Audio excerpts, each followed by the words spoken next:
렘브란트 그림 중에 해부와 강이라는 유명한 그림이 있죠. 이 그림이세요. 이건 이제 실제로 해부와 강의하는 사람들 모델로 해서 그린 그림인데, 이 그림의 제목은 해부와 강의지만 별명이 있습니다. 단체 초상화. 실제 인물들의 모습들을, 얼굴을 비슷하게 정말 초상화로 제대로 그려낸 거거든요. 눈들 보세요. 얼마나 호기심 있게 들여다보면서 생생하잖아요. 잘 그렸잖아요. 이렇게 눈을 사진 찍는 것처럼 호기심까지도 표현할 수 있게 정확하게 그려내는 것이 이 렘브란트 그림 실력인데요. 아버지 눈 어떻게 그린지 아세요?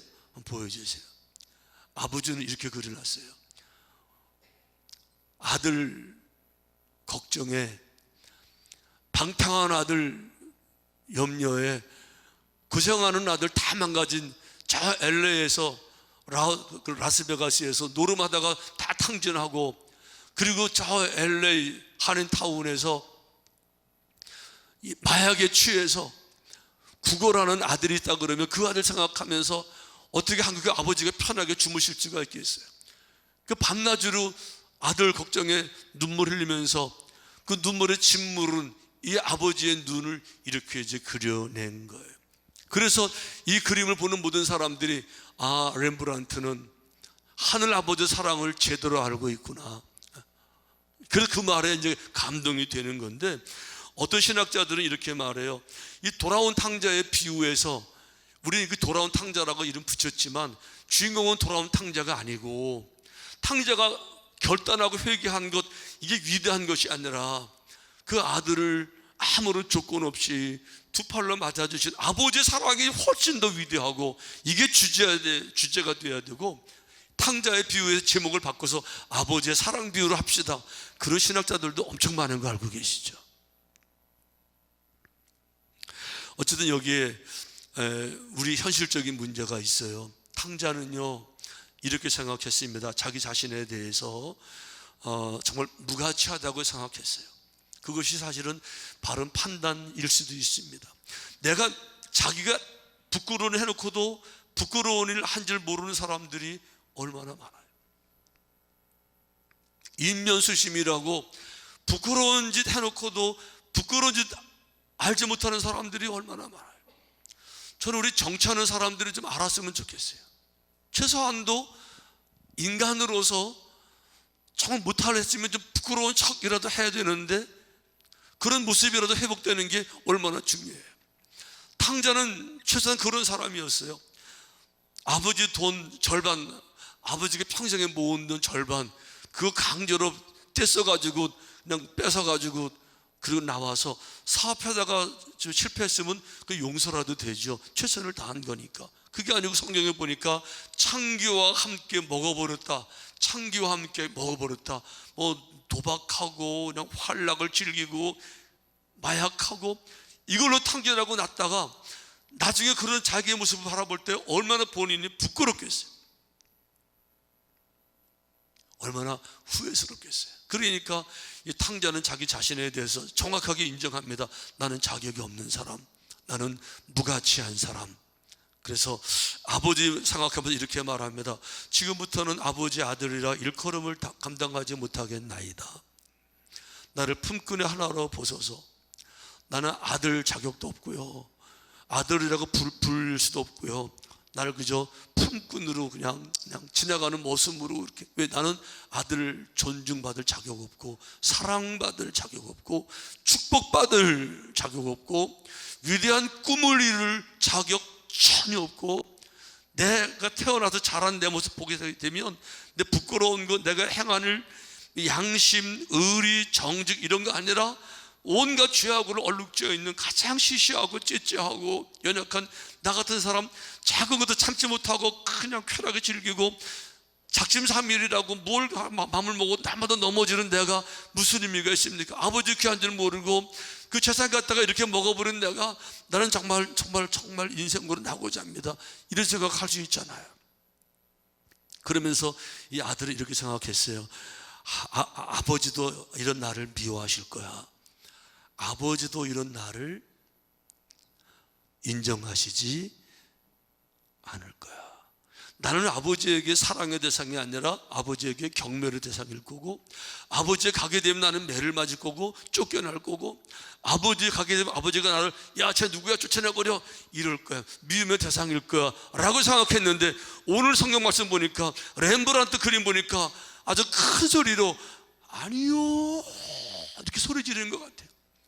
렘브란트가 사람들 앞에 인생에서 자기 인생에서 무언가 좀 실족하고 실수가 있어서 스스로 자학하고 나는 자격이 없어, 나는 실패한 인생이야, 이런 사람들에게 렘브란트가 해주고 싶은 말이 있는데 큰 소리로 그거 아니야 라고 말하고 싶은데, 모든 역사 가운데 말할 수 없으니까 자기는 죽어야 되니까 죽는 대신에 그림에서 이렇게 그려놓은 것 같아요. 그래서 이 그림을 보는 사람들이 큰 목소리로 증폭돼서 귀에 들리게 그거 아니야, 그거 아니야. 망해가는 너를 보면서, 실망한 너를 보면서, 실패한 너를 보면서, 어둠에서 방황하는 너를 보면서, 자학하는 너를 보면서 같이 너를 미워하는 것이 아니라 그게 안타까워서 우는 것이 아버지의 마음이야. 그러니까 더 이상 자학하지 마, 스스로 괴롭히지 마, 어둠의 자리에 실망한 자 거기 있지 마, 거기 있지 마. 다시 일어나야 돼, 다시 시작해야 돼. 모든 후를 털고 다시 일어나는데, 너를 사랑하신 아버지께로 다시 돌아와서 정직의 영부터 회복하고, 거룩의 영부터 회복하고, 양심부터 회복하고, 진실부터 회복하고, 모든 거짓들을 다 버리고 새로운 생명으로 거듭나면 내게 새로운 축복이 있어. 이거를 렘브란트가 큰 음성으로 말하고 싶은데 그렇게 할 수 없으니까 그림에서 이렇게 그려놔서 그걸 보는 사람들이 그림 바라보며 떠나지 못하고 몇 시간이 그걸 보면서 저 뒤에서 눈물 흘리면서 울고 있는 그런 분들 많잖아요. 여러 가지 책을 보게 되면 이 그림 앞에 서서 이 그림 떠나가지 못하고 오랫동안 울면서, 그리고 쓴 책들도 인터넷 보면 많이 있는 것 다 아실 거예요. 이게 바로 하나님 아버지의 사랑이라고 성경이 얘기를 하고 있는 거예요. 아버지 사랑 얘기 하나 더 해볼까요? 구약 성경에도 있어요. 아들 압살롬이 아버지를 반역해서 대낮에 역적 반군을 끌고 아버지를 쳐들어옵니다. 죽이려고 왕궁을 쳐들어와서 아버지가 어쩔 수 없이 측근 몇 명 데리고 간신히 도망가서 살게 됩니다. 근데 아들이 그걸로 끝난 게 아니에요. 아버지를 죽여야 되잖아요. 그러니까 군대를 보내서 아버지를 추적하는데요, 이 아버지가 이제 도망 다니다가 결국 전쟁이 벌어져요. 그 아버지 다윗은 안 나갔지만 자기 신복 장군들을 보내고 이쪽에서 압살롬이 직접 지휘하면서 전쟁을 하는데, 아버지가 이제 전쟁의 소식을 기다립니다. 승패. 만약에 아들이 이기면 자기는 죽는 거예요. 우리가 이기면 나는 살아나는 거지, 대신 아들이 죽죠. 이 조마조마하는 전쟁이 끝났어요. 전령이 옵니다. 왕이시여 옵니다. 왕이시여. 그리고 이 얘기합니다. 왕이시여 기뻐하십시오. 우리가 이겼습니다. 우리가 이겼습니다. 압살롬은 죽었습니다. 더 이상 반란은 없습니다. 이제는 걱정 안 하셔도 됩니다. 역적은 사라졌습니다. 다시 왕궁으로 가시면 됩니다. 이 말을 들었을 때 다윗이요, 아유 다행이다, 이제 살았네, 뭐 이러는 게 아니고 성경이 이렇게 되어 있어요. 왕이 그의 얼굴을 가리고 큰 소리로 부르되 내 아들 압살롬아, 압살롬아, 내 아들아, 내 아들. 이게 제가 아쉬운 거는 번역의 문제가 있어요. 이게 지금 왕이 그의 얼굴을 가리고 큰 소리로 부르되, 부르다고 말하니까 이렇게 헤이 여보세요 이렇게 부르는 것처럼 콜이 돼버렸잖아요. 이게 그런 게 아니에요. 울었다는 거예요. 큰 소리로 울었다는 거예요.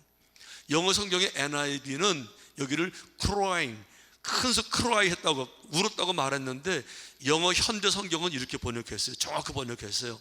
자, the king, 왕이 있었어요. 어떻게 했습니까? his hand, 그의 손을 가지고 his face, 얼굴을 cover, 얼굴을 감싸, 두 손으로 얼굴을 감쌌어요. 그리고 keep, keep on, 계속 뭘 했습니까? weeping을 keep 했어요. weeping이 뭔가 하면 슬피 흐느끼는 거예요. weeping. 그러니까 이 왕이 슬피 흐느끼는 거를 얼굴 갑자기 계속 너무 울고 있었던 거예요. 그러면서 뭐라고 말했어요? O my son 압살롬, 오 내 아들 압살롬, 오 압살롬 my son, my son, 내 아들, 아들아 이러고 엉엉 우는데 언제까지 울어요? 전령이 와서 소식을 전해준 다음에 전령 말고 본부대가 돌아올 때까지도 계속 울고 있는데 전쟁 앞장섰던 요압 장군 와보니까 왕이 울고 있잖아요. 이게 이해가 안 되는 거예요. 아니 왕이 기뻐서를 맞아야 되는데 울잖아요. 그래서 물어봐요. 왕이 왜 우시냐고. 그랬더니 자기 아들 압살롬이 죽어서 저렇게 울고 있는 거라고. 이 말에 부하들이 다 멘붕이 와요. 부하들은 몽땅 다 멘붕이 와버려요. 아니 그럼 싸운 우리는 뭐예요 그러면요? 그럼 우리가 죽었어야 되는 거예요? 저를 슬퍼서 울게 되면. 이래가지고 요압 장군의 대표로 그 왕실에 들어가요. 그리고 다 일대일로 대면하면서 정말 정면으로 이렇게 항의하며 이렇게 말합니다. 이는 왕이 이렇게 울고 계시는 거, 이게 울고 계시면 왕께서 미워하는 자는 사랑하시며, 왕을 미워해서 죽이려고 압살롬을 사랑하시고, 사랑하는 우리는 미워하시고, 왕을 사랑해서 목숨 걸고 싸웠는데 우리는 미워하시는 것, 이거 아닙니까? 오늘 지휘관들과 부하들을 멸시하심을 나타내심이라. 이기고 왔는데 우시는 우리를 멸시하시는 겁니다. 오늘 내가 깨달으니 만일 압살롬이 살고 오늘 우리가 다 죽었다면 왕이 마땅히 여기실 뻔하였나이다. 무슨 얘기하고 있어요? 그러니까 우리가 다 죽고 압살롬이 살기를 바라신 거 아닙니까? 그러면 이게 이렇게 우는 거 보니까 이게 말이 됩니까? 이래가지고 화가 나가지고 막 따지는 거예요 왕한테. 그 왕은 다윗은 이걸 들어보니 그 말도 맞잖아요. 그러니까 부하들 앞에서 더 이상 소리내서 울지도 못하고 소리 없이 그냥 오 마이 선 압살롬, 아들아, 이게 아버지의 사랑이라고 성경이 말해주고 있는 거예요.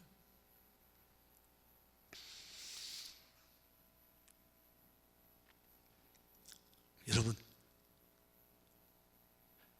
행복하시죠?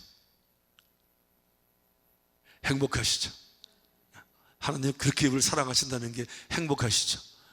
저는 생각하면 너무 감사해요. 진짜 감사해요. 뭐 감사라는 말로 표현 안 될 만큼 도대체 내가 무엇길래 이렇게 사랑하시나 이걸 생각하면 막 날아갈 것 같고, 이거 아는 사람들이 찬양을 만들어 부르잖아요. 그 크신 하나님의 사랑, 이런 왜 날 사랑하나 아무리 생각해도 모르겠어요. 그러니까 하나님을 정말 만난 사람들은 환경이 아무리 힘들어도 환경, 현실, 상황 이런 거가 전혀 관계없이 항상 기쁘고 항상 감사하고 항상 평화롭게 믿음의 길을 걸어가게 되는 줄로 믿습니다. 아멘. 우리가 얼마나 많아요. 이 사랑을 아는 사람들이 늘 당당하고 늘 담대하고. 그런데 이 사랑을 정말 잘 설명한 거 하나가 호세아예요. 하나님께서 이 백성들 이렇게 사랑하시는데 백성들은 이 사랑을 모르고 그 사랑을 안 받아들이고 이해도 못하고 거절하고 자꾸만 우상에게 가니까 하나님이 아무리 돌아오라고 그래도 못 돌아오잖아요. 그러니까 호세아를 들어서 샘플로 시각적으로 훈련시키시는데 스토리로 전하라는 것이 아니라 삶을 그렇게 살아내라. 네가 내 삶을 살아냄으로써 삶의 모습을 통해서 삶의 메시지를 전하라. 이렇게 이제 부르셨어요. 그러면서 호세아에게 너 장가가라. 호세아가 좋아가지고 할렐루야 가겠습니다. 누구랑 결혼하죠? 했는데 깜짝 놀라는 거죠. 그 지역에 가장 음란한, 전혀 순결하지 못한 그런 여인을 지목해서 이 여인과 결혼하라는 거죠. 무슨 뜻인가 하면 하나님이 이스라엘 백성을 사랑하시는 것은 자격이 있어서 사랑하는 게 전혀 아니라는 거예요. 전혀 자격이 없었어요. 아무것도 내세울 게 없었어요. 순결하지도 않아요. 자랑할 것도 없어요. 능력도 없어요. 가진 것도 없어요. 벌금 받고 아무것도 안 했는데, 그런데 사랑하라고 말한 것은 우리가 사랑받을 만한 가치가 전혀 없는데 사랑하신 아버지의 마음을 설명한 거예요. 그래서 그 말씀 따라 이 호세가 가서 결혼을 합니다. 그리고 이제 첫 애를 낳는데, 문제는 뭔가 하면 결혼했으면 이 아내가 나만 바라봐야 되는데 집에 함께 잠은 자고 밥은 먹는데 마음은 딴 남자 계속 기웃거리니까 애를 낳는데 하나도 안 기쁜 거예요. 그러니까 하나님께서 그 애 이름을 이스라엘이라고 지어라 그랬는데, 이스라엘이라는 말은요, 아합과 이세벨, 악한 사람들이죠. 전쟁에서 패배해서 온몸이 찢겨서 피가 흘렀는데 그 피를 개들이 훑어먹은 장소 이름이 이스라엘이에요. 다른 말로 말하면 결혼 생활이 행복하지 않다 그런 거예요. 하나님께서 이스라엘 백성을 부르셔서 가나안 땅에 정착을 시키시고 이렇게 새로운 삶을 보장해 주셨는데 한 번도 하나님 마음에 기쁜 적이 없어요. 날마다 우상숭배, 행음하고 짝짓고 쾌락 세상 바라보니까 이 하나님 마음에 한 번도 행복해 보신 적이 없다, 이 얘기하고 있는 거예요. 두 번째 얘기 나왔죠. 이름을 하나님이 로르하마라 지어라 그랬어요. 얼굴 보니까 내 얼굴을 닮지 않았어요. 보니까 옆집에 김서방을 닮은 애가 태어났어요. 그러니까 긍휼을 받지 못하는 자식은 도저히 사랑할래야 사랑할 수가 없어. 하나님께서 이스라엘 백성들을 정말 사랑하고 싶은데 하는 거 보면 정말 모세한테 한 거 보세요. 끊임없이 기회만 되면 불평하고 원망하고, 사랑하고 싶은데 정말 사랑하기 너무 어려운. 세 번째 얘기 났잖아요. 이름을 로함이라 지었는데 아예 내 백성이 아니다, 내 백성이 아니래요. 그런데 이 애를 새까지 낳았는데 애 새 낳았으면 이제 이 아내가 정신 차리고 살아야 되는데 동네 건달 만나가지고 팔려가요. 도망가요. 도망가서 이 건달은 나쁜 사람이라서 인신매매, 돈을 받고 몸 파는 곳에 이 여인을 팔아버렸어요. 평생 거기서 몸 팔면서 이제 중년 다 늙어서 노년 됐으니까 얼마나 몸과 마음 다 병들었잖아요. 그리고 그걸 끝내야 되는데 하나님이 이렇게 말씀하시는 거예요. 그런데도 버리지 말고 또 찾아가라는 거죠. 여호와께서 내게 이르시되 이스라엘 자손이 다른 신을 섬기고 건포도 과자를 즐길지라도 여호와가 그들을 사랑하나니 너는 또 가서 타인이 사랑을 받아 음녀가 된 그 여자를 사랑해라. 또 찾아가래요. 그래서 찾아갑니다. 그냥 찾아가는 것이 아니라 몸값 가지고 찾아가요. 내가 은 15개와 보리 한 오멜 반으로 나를 위하여 그 여인 사오려고 팔려간 몸값 가지고 갔어요. 그러면 그 여인이 평생 다 몸과 마음에 병들고 살다가 젊어서 수십 년 전에 그 남편이 나를 불쌍히 여겨서 돈을 가지고 이제라도 내게 자유를 주겠다고 찾아왔으면은 여러분 고마워요, 고마워요. 감사해요, 감사해요. 그런 거죠. 그냥 감사하고 눈물로 따라 나서야 되는 거 아니에요? 성경이 이렇게 말했어요. 이 여인이 어떻게 했는가? 내 백성이 끝끝내 내게서 물러가나니 비록 그들을 불러 위에 계신 이에게로 돌아오라 할지라도 일어나는 자가 없다.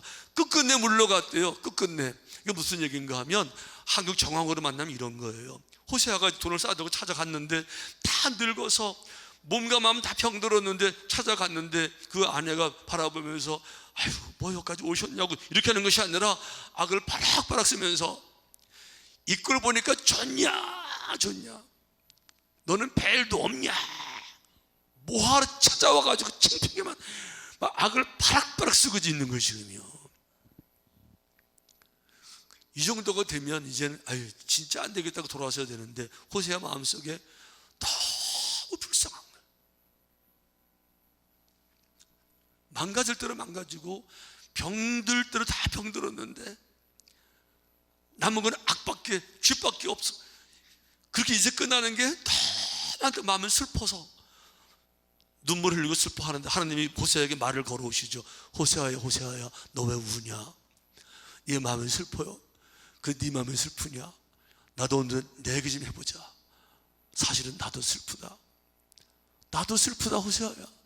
내 백성이 끝까지 내 사랑을 몰라주니까 나도 슬프다. 그러면서 이렇게 말씀하시는 거예요. 에브라함이여 내가 어찌 너를 놓겠느냐. 에브라함은 이제 북이스라엘을 대표하는 말하는 거예요. 이스라엘이요, 이스라엘 남유다를 말하는 거죠. 이스라엘 자체를 말하는 거죠. 그러니까 이스라엘 백성들아 내가 어찌 너를 버리겠느냐. 네가 끝끝내 물러간다 그래서 내가 어찌 너를 아드마같이 놓겠느냐. 어찌 너를 스보임같이 두겠느냐. 이 아드마는요 소돔 성의 대표 시티예요. 이 스보임은 고모라 성의 대표 시티. 그러니까 소돔 고모라 멸망당하는 것처럼 끝끝내 물러간다 그래서 내가 홧김에 그냥 멸망당해. 어떻게 내가 너희들을 버릴 수 있겠냐 이 얘기 하시는 거예요. 그러면서 이렇게 말씀하셨어요. 내 마음이 내 속에서 돌이키어 나의 긍휼이 온전히 불붙듯 하도다. 너희들 향해서 미운 것이 아니라 긍휼이, 안타까움이, 이 사랑이 활활 불타올라서 너희들이 악을 쓰면 악을 쓸수록, 반항을 하면 반항을 할수록, 내게서 멀리 떠나면 떠날수록 버리지 못하고 그럴수록 더 마음이 불붙듯하도다. 이게 바로 육신의 아버지의 마음이고, 아버지의 사랑이고, 하늘 아버지의 마음이고, 하늘 아버지의 사랑이고, 그 사랑으로 오늘 우리를 하나님께서 사랑해 주시는 줄로 믿습니다. 그래서 믿음 안의 삶은요 정말 감사해요. 근데 늘 이 사랑받는 아들의 마음을 가지면 자격이 있어서 사랑을 받는 것이 아니라 그분의 사랑이 커서 내가 사랑을 받는 거잖아요. 여러분, 절대로 자기 스스로를 무가치하다고 생각하지 마세요. 무가치한 인간이라는 존재하지 않아요. 인간 자체가 가장 위대한 가치를 가지고 있는, 하나님의 형상을 부여받은 인간 자체가 가장 위대한 존재 자체예요. 다만 현실적으로 살면서 힘들 때도 있고 실패할 때도 그뿐이지, 내 존재 자체가 절대로 무의미하거나 쓸데없거나 시시한 존재가 아니라는 사실을, 그런 마음을 가질수록 하나님은 슬퍼하시고 안타까워하시고 눈물이 눈을 진물이 가기까지 울고 계시는 줄로 믿습니다. 우리가 새생명 페스티벌은 그 출발 지점이 바로 이 지점이 돼야 돼요. 한 영혼이 얼마나 중요한지. 다만 그들 스스로 나올 힘이 없으니까 먼저 깨달아 알은 우리들이 권면하고 또 권면해서 우리가 받은 은혜를 나누는, 아멘. 렘브란트 얘기 하나 더 할게요. 렘브란트가 나중에 위대한 그림을 그리니까 사람들이 물어요. 어떻게 위대한 그림을 그릴 수 있냐고, 비결이 뭐냐고. 처음에는 비결을 잘 설명했는데 나중에 알았어요. 비결을 물은 사람 중에 그림을 그린 사람이 한 명 없다는 거. 말로만 물어본 거 알았어요. 그 뒤로는요, 또 사람들이 물어요. 어떻게 위대한 그림을 그릴 수 있냐고. 그럼 이렇게 대답했다 그래요. 그거 묻지 말고 붓을 들고 그리기를 부터 시작하세요. Just do it.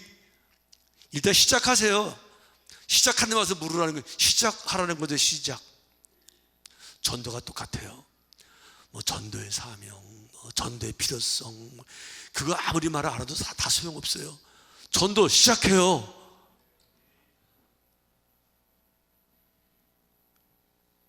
아멘. 당장 시작해요. 그냥 전도 그냥. 하루에 한 번씩 전도 대상자에서 기도하고요. 한 주일에 한 번 이상 대상자 만나서 식사도 대접하고 커피도 사드리고 권면하고요. 한 주일에 한 명 이상 교회를 모시고 와야죠. 아멘. 아멘. 자, 다음 주에 모시고 올 분 손 들어봐요. 거봐요. 또 그냥 그림 비결만 물어봤지 안 하시는, 그거 다 쓸데없다니까. Just do it. 묻지 말고 그냥 시작하세요. 용기를 가지고 시작해요. 부탁이 하나 있는데, 혹은 어디 가야 되는데 내 말 좀 들어볼래?